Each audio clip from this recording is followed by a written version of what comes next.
You have to trust people or you won't be able to grow. What I realize is that the Black professionals in this industry have a voice that's still unheard. When I had my IV hydration business, I didn't understand marketing.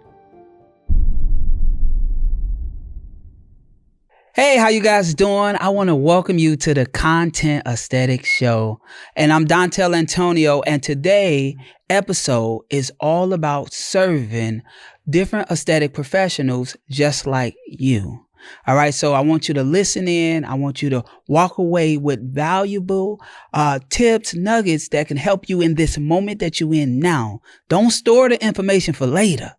Use it now, all right? And our guest is Monica. How are you? I am great. Thank you so much for having me today. No, thank you for coming. Tell us a little bit about yourself. My name is Monica Swinn. I'm that girl from the west side of New Orleans. Love all things beauty and wellness. And I am in the Atlanta area taking up space and serving our community in the aesthetics and beauty industry. I love it. And I seen like you help the aesthetics, but you also come from doing it. Like, yes. Tell me about like, what was that transition like and why did you transition? So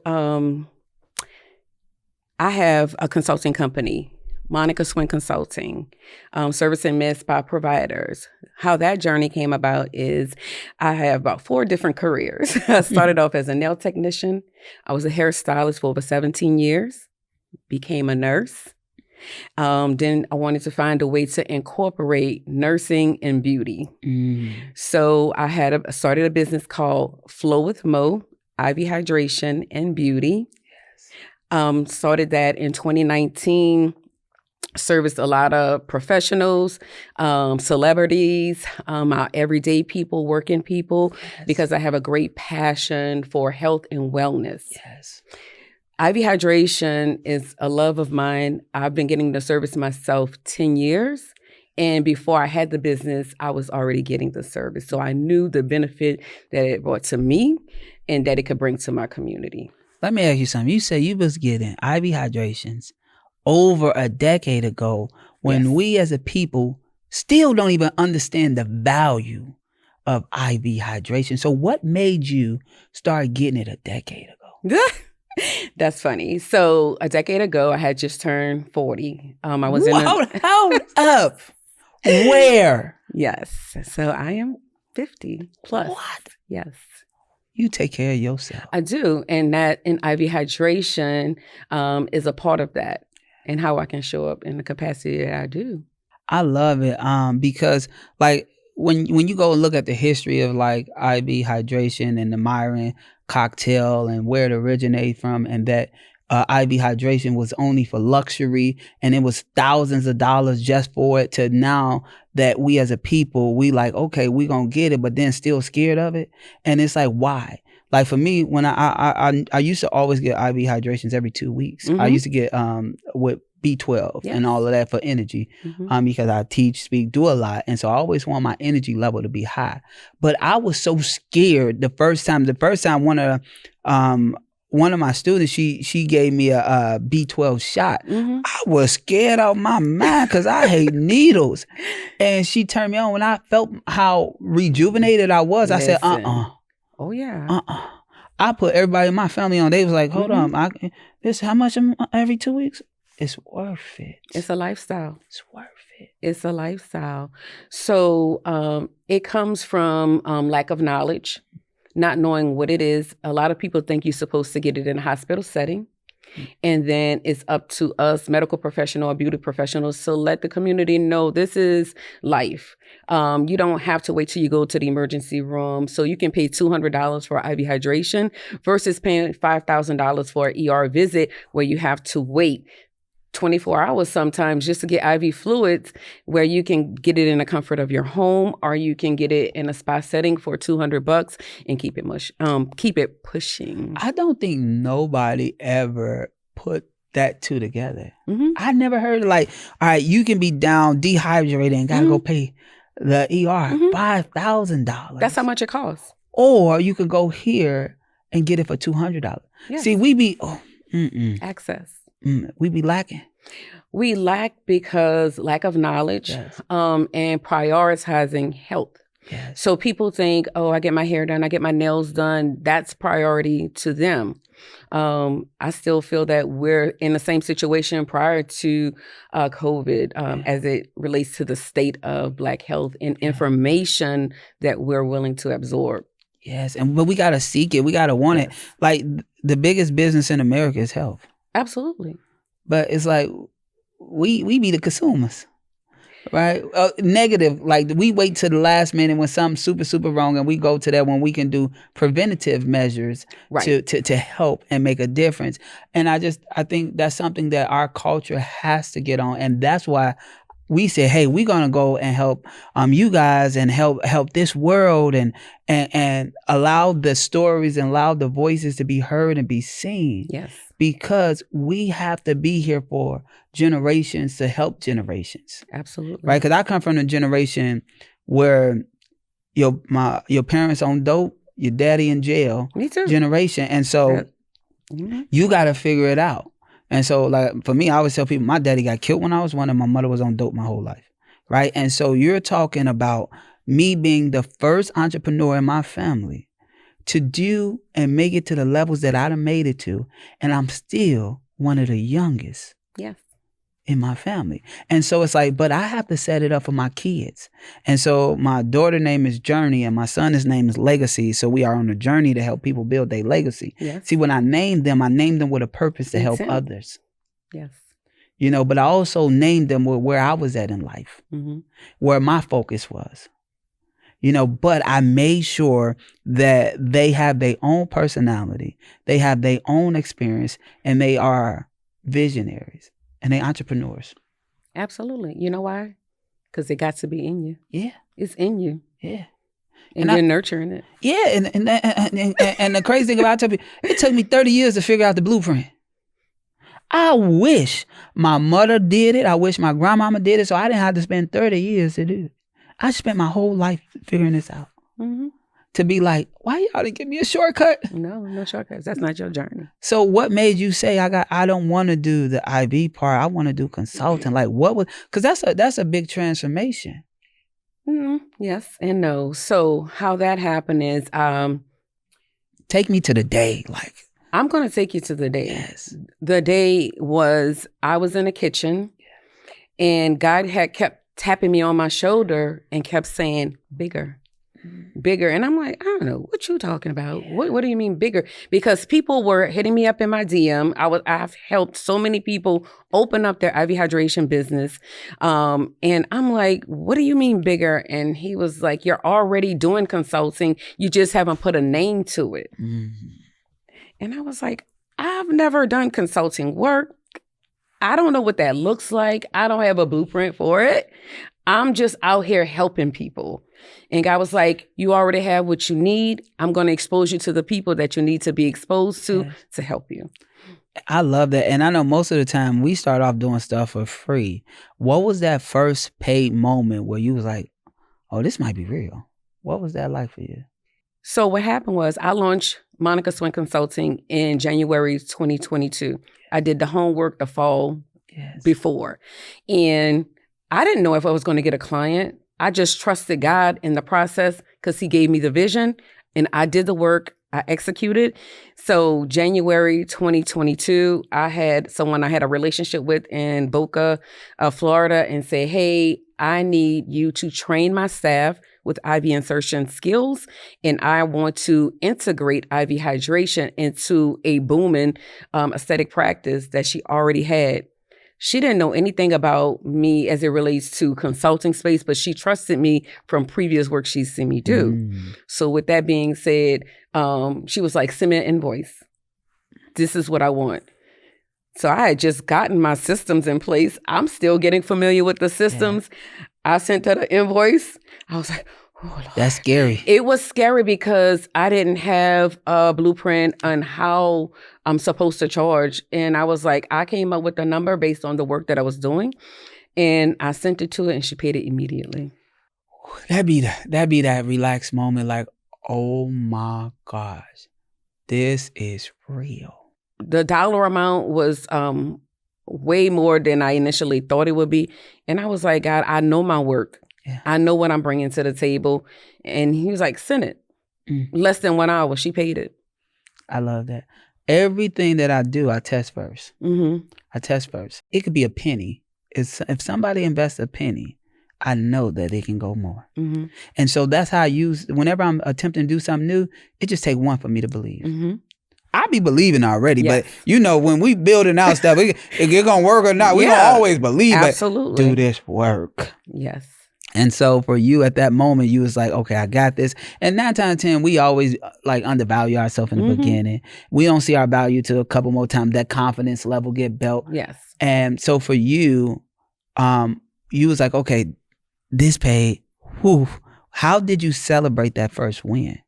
Oh, that's a great question. How did I celebrate the first win? So immediately I called my husband. I was like, oh my God, she paid the invoice. And he was at work. And then how I celebrated, I worked harder. I worked harder because I knew that I got it. I got the it thing for this thing. Yes. So it made me go harder. So I didn't do like an official celebration. Probably should have. Yeah. I was grateful for the opportunity. And I went to work and started planning on, because actually I had to go to her location. So it was a site visit education. Yes. I love that. And so I know you do a lot of consulting, a lot of audits. Like, break that down. What does that look like? What are some of the like big problems that the aesthetic practice are having and you come solve? Ooh. I know. It's a long list. Like, let's get real. It's a Bible of this. I understand. So for me, let me just give you this. I am, my core values are, I'm authentic, I am innovative, and I am of integrity. Right. I'm going to show you. I got all these things up. My core values is integrity. I never sell my integrity for an opportunity, no matter what. Unity. I could never do this by myself. Absolutely. So it's never an I, it's always a we. Number 3, courage. I will always have the courage to speak up no matter what. Absolutely. And number 4, legacy. Everything is not for today, it's for tomorrow. Absolutely. We building. That's it on that. I live by that. Yes. I look at it every day. It's my family creed. It's what I stand for. Never in my life have I mistreated somebody that did them wrong. And if I said something wrong, I apologize instantly. Yes. And I take responsibility because my integrity means something. And if somebody do something crazy to me, I'm figuring it out. I don't let gangrene spread. Yes. And so when you said that, I just want you to know we on the same wavelength because I respect it. Alignment is everything. Oh, him first. Like even for us, like, I spoke at a lot of Candace events, right? But I never was in this industry until 2023, September 17th, the last Black Expo last year. I was in transition. I was like, we was about to go to Black lawyers. And because I was tired of just talking to entrepreneurs in general. Because we're a content firm. So it's always like we can help any industry. It didn't matter what it was. And I realized like that ain't scalable. And so we was going to Black lawyers. And when I spoke at that event, I was like, I've been teaching and talking to aesthetic professionals for the last 2 years prior, but I just never paid them like no full attention. And so when I spoke at the event, I said, oh my gosh. Stormy, she signed up. That's my boo. She signed up right then. Yeah. And she made me a believer. Yeah. She signed up and I was like, oh my gosh. And so we got the building out. And her first 90 days with us, we got her from $15,000 a month to $109,000 in 1 month. Light work. And now she's killing it. But I didn't know all I know now, and I still got so much to learn, right? But we turned our whole business and focused on one industry. Smart. We changed our whole model. Everything is geared to this industry. But what I realized is that the Black professionals in this industry have a voice that's still unheard. So let me ask you a question. Do you know the percentage of aesthetic providers, professional providers, doctors, nurse practitioners, nurses? We're still in the 1% as a whole. So just like you said, we have a lot of work to do. Yes.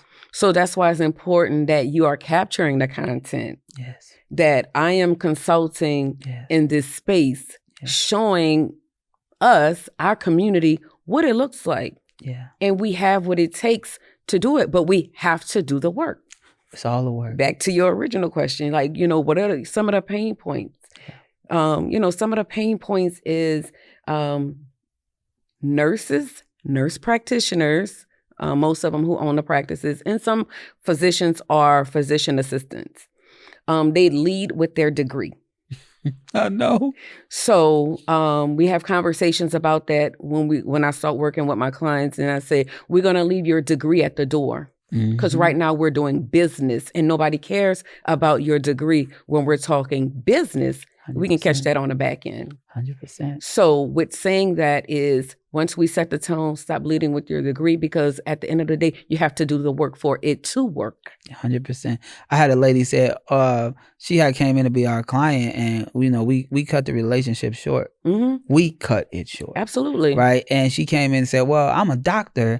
And so I thought that everybody gonna perceive to me because I'm a doctor. I said, I'm gonna be honest, all them ABCs is ABCs to the consumers. That's it.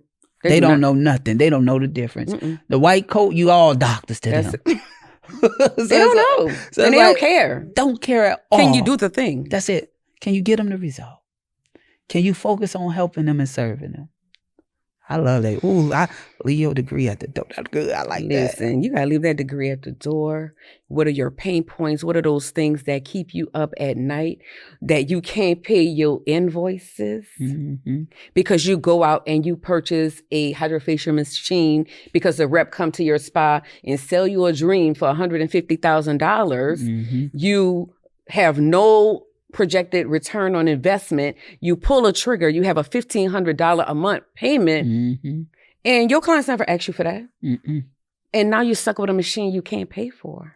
And then you want to sit there and promote the dang device like the consumers know what that is. They don't know that terminology. They don't care about that device. They don't care. You haven't even gave them the emotion to it, and that's we come in. What? Well, so I remember one lady say, "Well, y'all just pay for this device. I gotta get my money. I'm paying $20,000 a month for devices." Absolutely. I said, "Who your audience?" I don't know. One stop shop. So you tell them you pay $20,000 a month for devices to be a one stop shop, but nobody buying none of the other stuff that you paying monthly. You crazy. I got one better than that. Let's go. So. You have to be, I tell my clients, I say, you have to be a walking billboard for your aesthetic practice. You want me to spend $2,500 on Botox fillers, all these good things, and you look like $9.99. You're right. You have to be a walking billboard. Aesthetics didn't come for you. You came for it.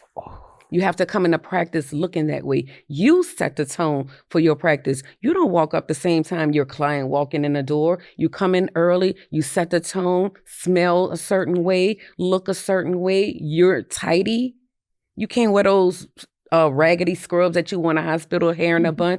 Baby, you have to sell the experience. People buy into what they see. Mm-hmm. Women, we buy with our eyes. Girl, that's a nice shoe. That's a nice dress. That's a nice... I want you, because guess what? By the time you may have come in here for $150 hydrofacial service, but by the time you leave my spa, you're going to spend a rack. The treatment plan, let's go. Upsell. It's the client experience. Yeah, and listening to a lot of aesthetic practice, they think that somebody supposed to see the ad, get on the phone and get them money instantly. It don't work like that. I'm telling you. It don't work like that. It's like you have to invest, and it take time.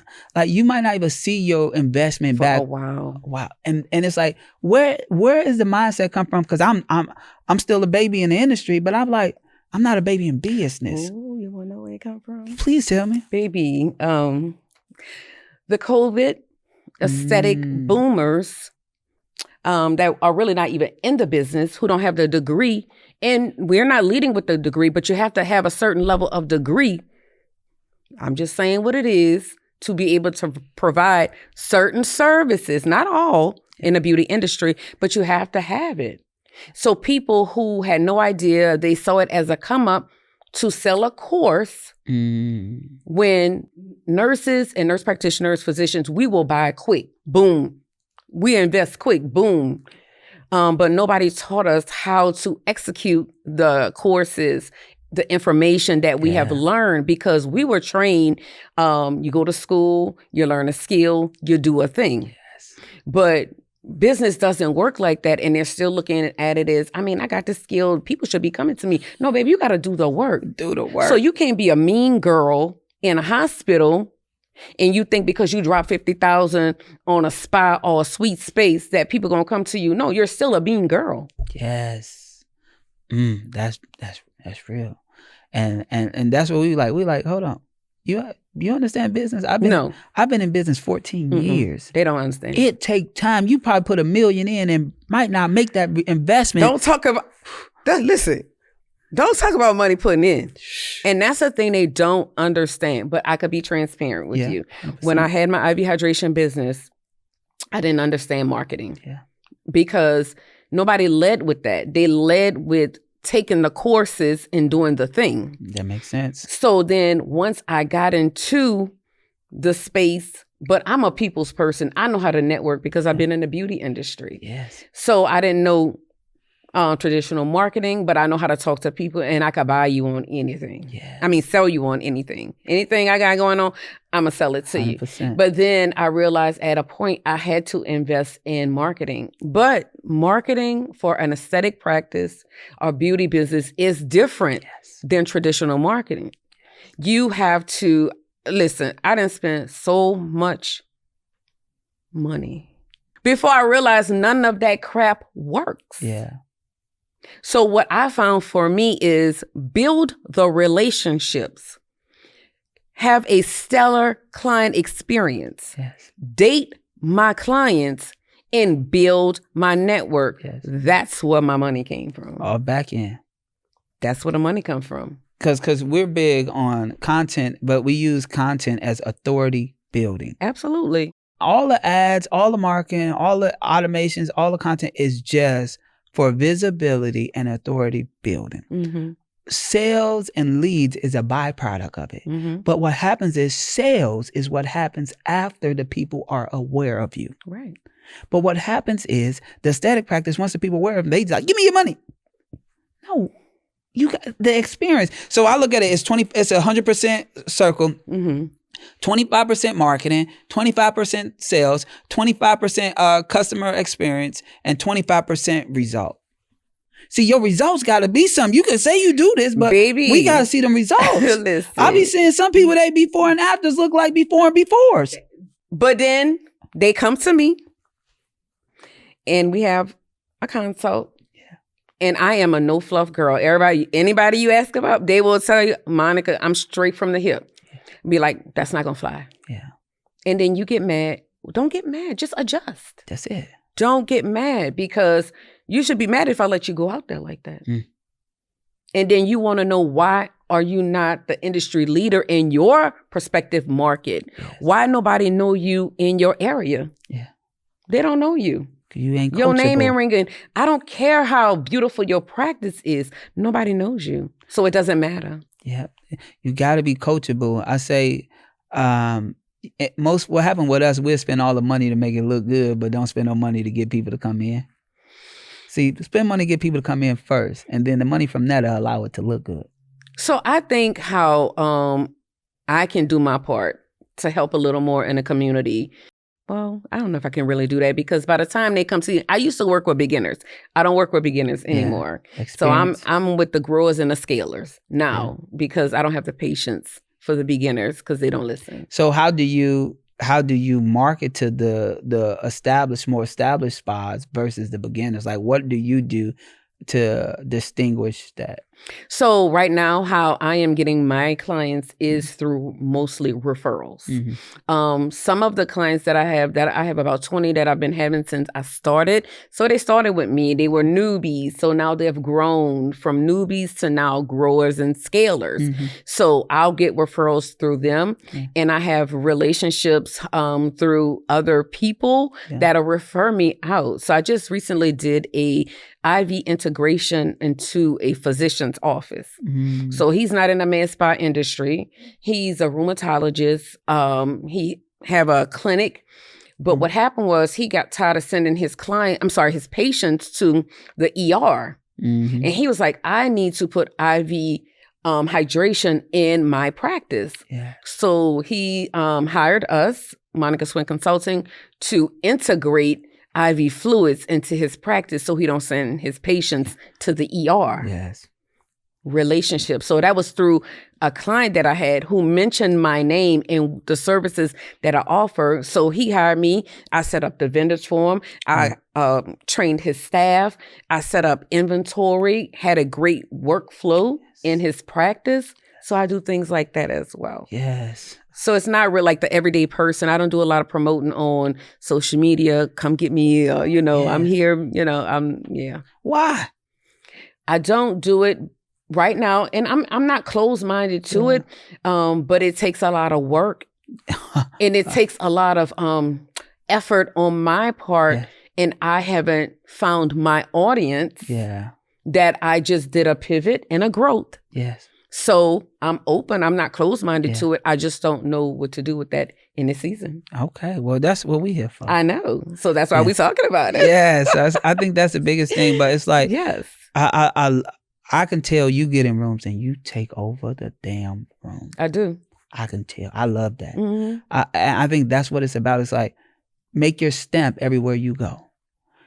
Get in the room, serve the room everywhere you go. I'm going to serve it. And I love that. Like when I see that energy, I love to be around it because I'm like that. Mm-hmm. When you see me in the room, I'm taking over the room. Yes.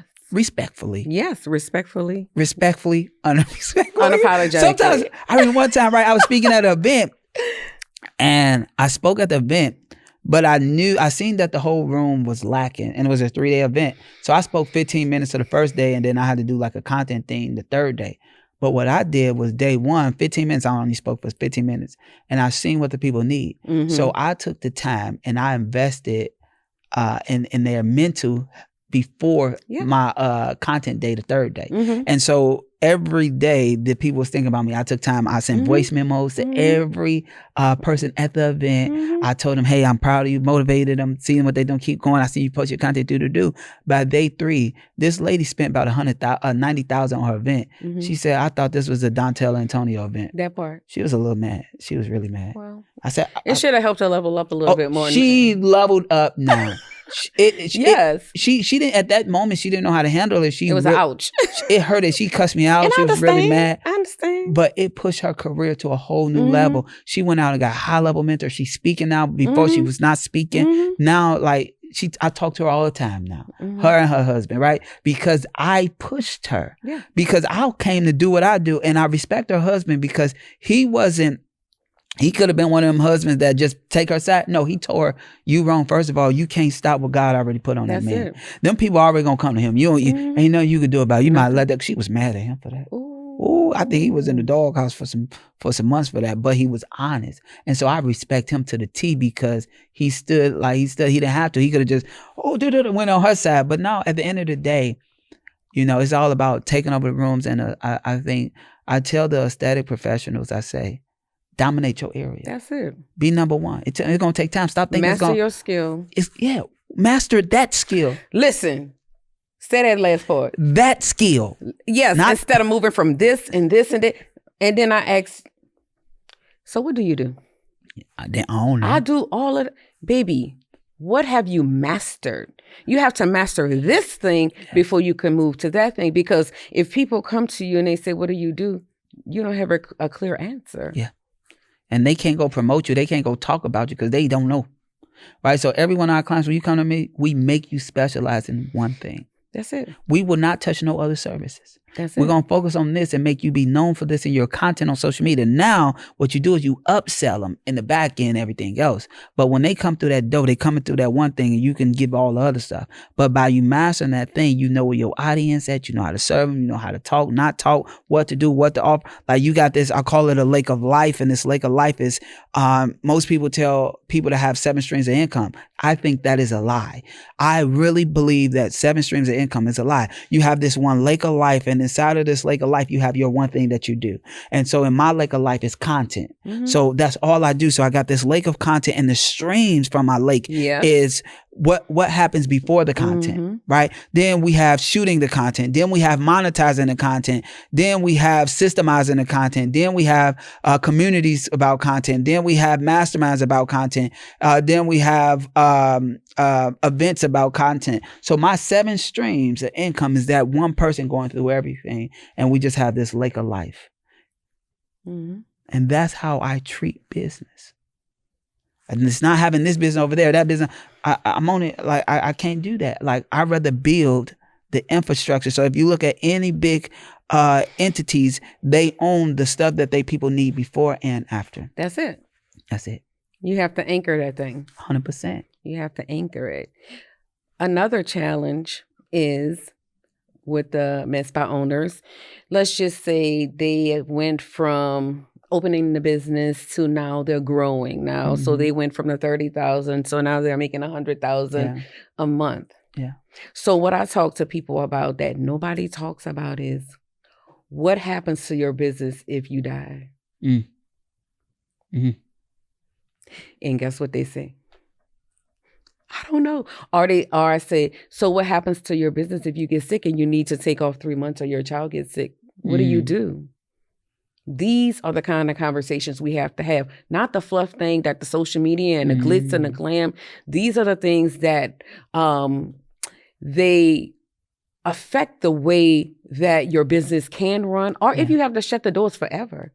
Because I know a med spa owner in the Atlanta area who just had to close her doors because life lifed. She had the clientele. She did the work. She had the content. She had the clientele. Was trusted in her community. But life happened and she had to take care of life.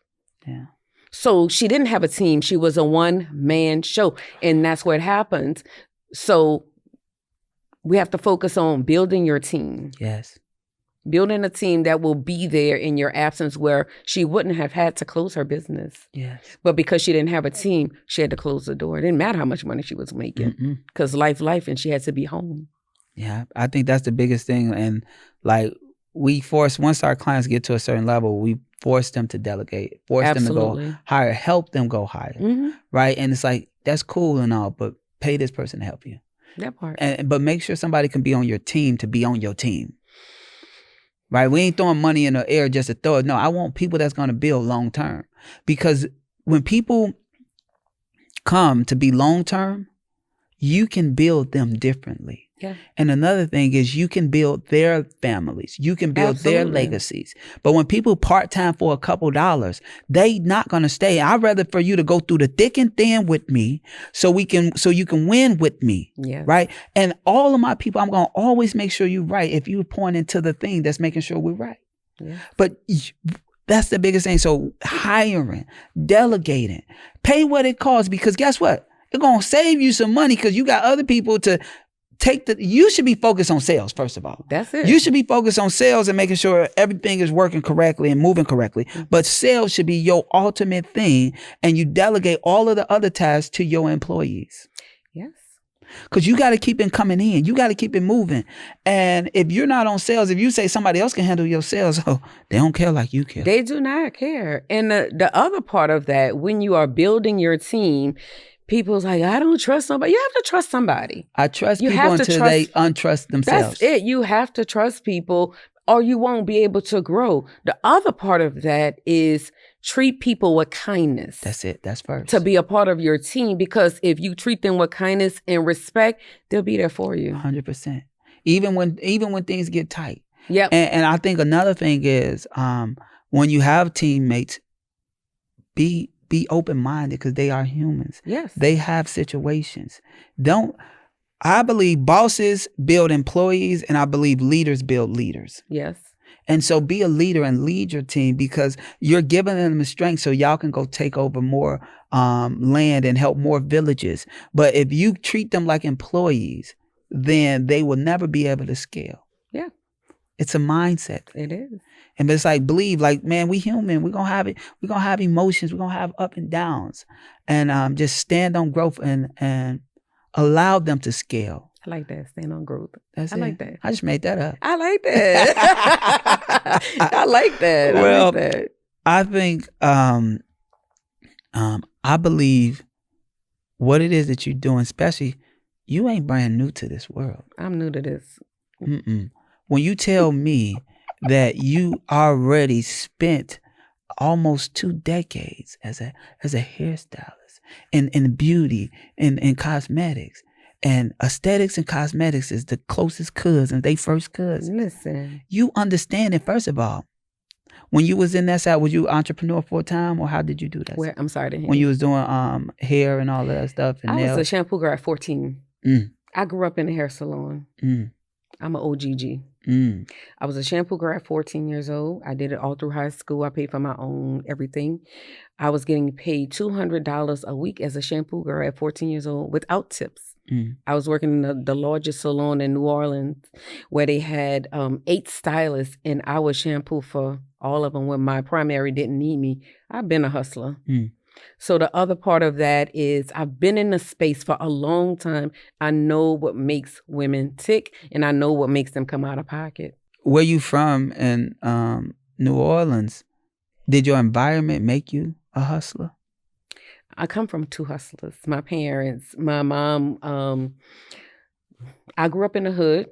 I grew up my mom was a single mom. I'm one of 4 kids. Grew up in the hood.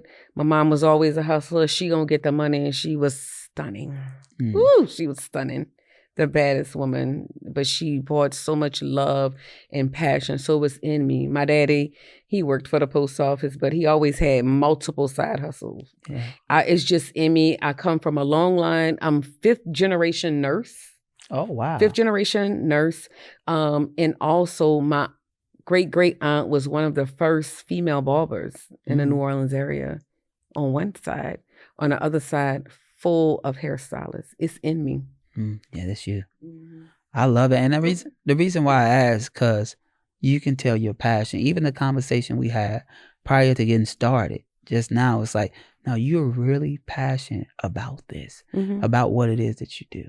And so, and how you talk and how your demeanor, I'm like, okay, is this later in life? Was this early in life? No, this is life. This is life.